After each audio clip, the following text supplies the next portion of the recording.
네, 제보로 만드는 뉴스 제보자 순서입니다. 수년 전 광주의 한 아파트 단지에서 아파트 하나를 여러 사람에게 분양해주는 대규모 이중 분양 사기가 있었습니다. 돈이 부족했던 시행사가 자금 확보를 위해 벌인 행위인데요.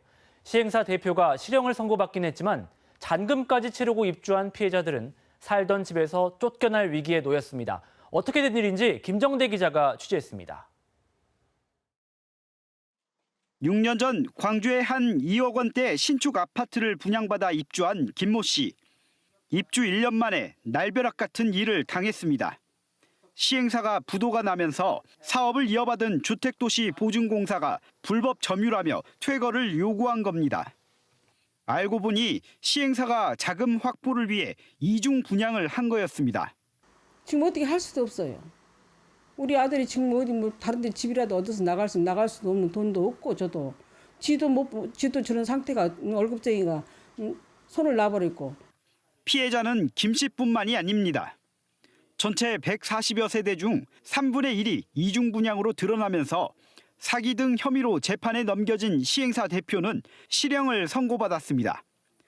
하지만 피해자들 일부는 5년 넘게 보증공사와 명도 소송을 이어가며 고통스러운 나날을 보내고 있습니다. 만약에 허그가 제대로 저희들이 이 집의 주인이 확실히 맞는지 안 맞는지 파악을 하고 입주를 시켰다면 이런 문제가 전혀 발생이 되질 않거든요. 주택도시보증공사는 분양사고에서 보호받으려면 보증공사 지정 계좌에 대금을 입금해야 한다고 주장합니다. 하지만 피해자들이 계약 당시 시행사가 제시한 임의의 계좌에 대금을 입금해 소유권을 인정하기 어렵다는 입장입니다. 여기에 그동안 거주한 게 부당이득에 해당한다며 월 70에서 90만 원의 임대료까지 청구한 상태입니다. 지난해 1심에서 재판부는 입주자 모집 공고와 약관 등에 이 같은 내용이 적시됐다며 보증공사의 손을 들어줬습니다.